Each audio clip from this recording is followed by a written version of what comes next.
Teman-teman yang pengusaha yang bekerja, coba belajarlah, baca kisah-kisah orang dulu untuk motivasi.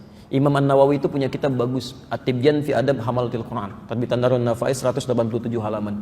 Anda buka aja halaman 47 itu sebelah kiri, paragraf 3 bagi 1 sampai 7, bagaimana dilukiskan di situ Abdurrahman bin Auf yang super sibuk, Utsman bin Affan yang sampai sekarang masih punya investasi itu di Madinah, sumurnya, kebunnya, hotel jadi hotel sekarang.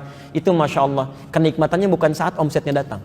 Kenikmatannya saat bisa bangun malam dalam tahajud, sampai khatam Quran tahajudnya, sampai selesai gitu. Ada kenikmatan di situ. Ini nggak usah pamer, capek.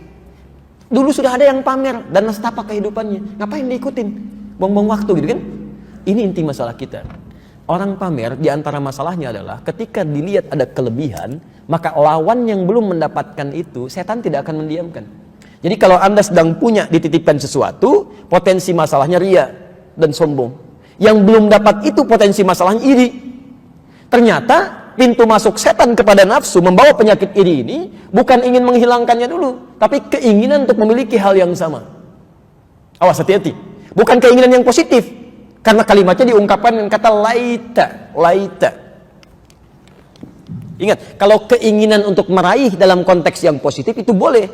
Oh, ini dia punya kedudukan sampai level tertinggi, saya juga ingin seperti itu boleh. Itu raghbah namanya. Raghbah, keinginan kuat untuk mendapat kebaikan. Tapi kalau cuma menghayal-hayal, mendapatkan sesuatu yang sebetulnya ingin diraih dengan mudah, tanpa kerja keras, namanya laita. Laita.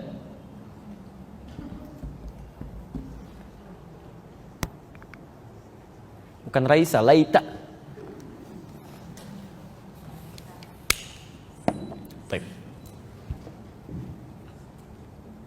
Laita itu harapan untuk meraih sesuatu,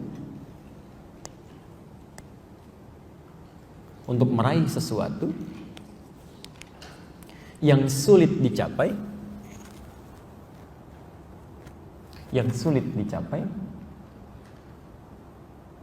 bahkan nyaris mustahil,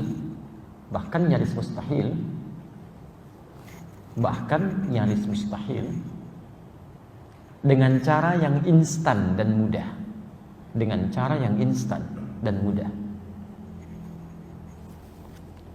Jadi ada orang pengen mendapatkan sesuatu yang sulit sebetulnya untuk dicapai, bahkan ada yang sifatnya nyaris mustahil. Karena nanti ada orang-orang yang saat di akhirat dia mengucapkan kalimat ini, saking dahsyatnya hisab itu. Bahkan ada Pak ya, pernah dengar masuk surga tanpa hisab Bu? Pernah ya, nanti ada orang masuk neraka tanpa hisab Pak. Ada ya, mungkin Anda baru dengar, tapi ada itu di Quran surah ke-18 Al-Kahf ayat 100 sampai 101, posisi paling kiri sebelah atas. Jadi saat suasana hisab itu begitu dahsyat ya, ada orang-orang yang memikirkan, lu saya gimana ya nanti hisab saya? Oleh Allah langsung ditampakkan, wa aradna jahannama lil kafirina yawma idzin arba. Hati-hati. Wa aradna jahannama, dan kami presentasikan, tampilkan neraka jahannam ya. Pada saat itu yauma idzin lil kafirina arba, untuk orang-orang yang ingkar, yang sulit diatur ya, sejelas-jelasnya. Kalau dalam bahasa bebasnya begini ya, kamu nggak usah pikirin hisab ya, tempat kamu di sini nih, neraka jahannam. Udah, nggak usah banyak pikir, capek, nanti langsung ke situ aja. Kalau dalam bahasa bebasnya. Siapa orang ini? Ayat 101-nya. Alladzina kanat a'yunuhum fi ghita'in an dzikri, yaitu orang-orang yang, maaf ya, matanya itu sulit diarahkan untuk ingat kepada Allah. Wa kanu la yastati'una sam'a, dan sulit mendengar. Maaf, yang sulit melihat dan mendengar itu bukan non muslim saja. Ada orang Islam pun yang sulit lihat dan dengar. Dengar adzan susah, melihat orang berbuat baik malah marah-marah gitu kan. Macam-macam. Sekarang kan banyak kelihatan tuh, gratis sekarang bisa dilihat tuh.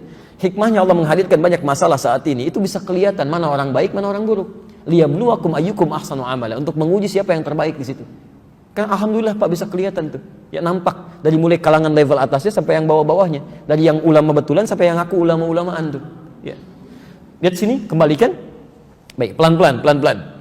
Dari sini kemudian ya, ada yang dibawa oleh setan dengan menggunakan kalimat Qur'annya laita. Ada dia yang mengatakan saat hisab, ya laitani kuntu turaba. Ya laitani, ya Allah, ini dahsyat hisab, saya pengen jadi tanah aja lah sekarang. Ya laitani kuntu turaba, saya pengen jadi tanah aja, saya nggak pengen ikutan hisab. Saya nggak pengen dihisab, jadi tanah aja nggak apa-apa, kan? Nggak bisa. Jadi Anda berangan-angan pun nggak akan bisa mencapai itu yang nyaris mustahil, nggak mungkin. Nah sekarang ada orang-orang yang dalam kehidupannya dibisikkan kalimat itu oleh setan. Jadi ada angan-angan dalam dirinya, harapan untuk meraih seperti yang dimiliki oleh orang, yang seharusnya dicapai dengan kerja keras, dia pengen instan. Singkatnya menghayal. Menghayal. Jadi kalau ada orang bawa kebaikan-kebaikan atau kelebihan dalam perangkat hidupnya, kemudian saat itu Anda menghayalkan sesuatu, itu pengantar kepada rasa iri. Datangnya dari setan. Wah senang begini, Ferrari lewat. Pengen kayak gitu tuh, setan itu. Yang sifatnya hayalan, sampai dibawa ke rumah. Kalau saya naik di situ ke depan belok sini, gimana ya kira-kira lampu merahnya? Kalau malam saya panasin, ngebut sana sini, di mana ya tempatnya? Padahal maaf, punya aja enggak. Sudah memikirkan bagaimana cara merawatnya gitu. Ya itu sudah hayalan, sudah tingkat tinggi itu. Itu pengantar kepada iri. Besok-besoknya nanti masuk, kamu harus dapat seperti itu. Cuman karena instan, perhatikan di mana rumah orang itu. Kapan dia masukin ke garasinya? Kapan dia keluarkan? Ujung-ujungnya nyuri. Jelas ya? Jadi hati-hati kalau sedang dihadapkan pada hayalan-hayalan. Ya laitalan mithla ma utiya Qarun. Dia menghayal, wah gimana kalau kita bisa seperti Qarun ya, dikawal di belakang, hartanya banyak, padahal megang aja enggak. Megang aja enggak gitu. Dari sekian puluhan tahun ibu bapak hidup sampai hari ini, berapa kali pernah menghayal dalam kehidupan? Banyak, tanpa disadari kadang-kadang. Masuk ke Masjidil Haram, kalau saya jadi imam di sini gimana ya? Ayat ini yang mau saya bacakan tuh kadang masuk juga. Ya. Masuk juga dan tidak wajar sifatnya, bahkan dalam masalah ibadah gitu. Ya, Masya Allah. Ustaz. Kalau suami saya yang Ustaz gimana ya? Banyak hal gitu. Banyak hal gitu. Jadi kadang-kadang jadi ujungnya jadi masalah gitu. Jadi masalah. Saya awal ke Indonesia sekitar 4 tahun lalu datang, itu banyak kajian-kajian yang luar biasa. Sampai ada yang salah kesimpulan tuh, yang saya dapatkan beberapa tempat persoalan. Di dulu musim sunnah dengan bid'ah, musim sunnah dengan bid'ah. Sampai ada yang keliru. Saya agak aneh juga ya, ada orang ngaji, pulang dari ngaji malah pada ribut. Kan agak aneh itu menurut saya. Apa yang dipelajari? Zaman Nabi orang keras belajar jadi lembut, yang berpecah jadi menyatu. Kenapa ada orang belajar tiba-tiba yang lembut jadi keras, yang menyatu jadi berpecah? Pernah ada kemudian terjadi dalam satu keluarga, istrinya belajar, suaminya ada kesibukan, dia belajar juga, begitu pulang jadi ramai di rumah. Sampai kesimpulannya begini kurang lebih baik menikah dengan orang sunnah daripada menikah dengan suami bid'ah. Dia nggak sadar sudah puluhan tahun berumah tangga kan? Apa Anda nggak lupa dengan kenikmatan-kenikmatan yang didapat, kebaikan-kebaikan? Apa yang terjadi? Kami lihat pelan-pelannya apa sih missnya di mana? Oh ternyata persoalan sangat sederhana. Ini belajar di sini, belajar di sini. Ketika kita pertemukan nyambung, akhirnya ketawa-ketawa pada akhirnya gitu kan?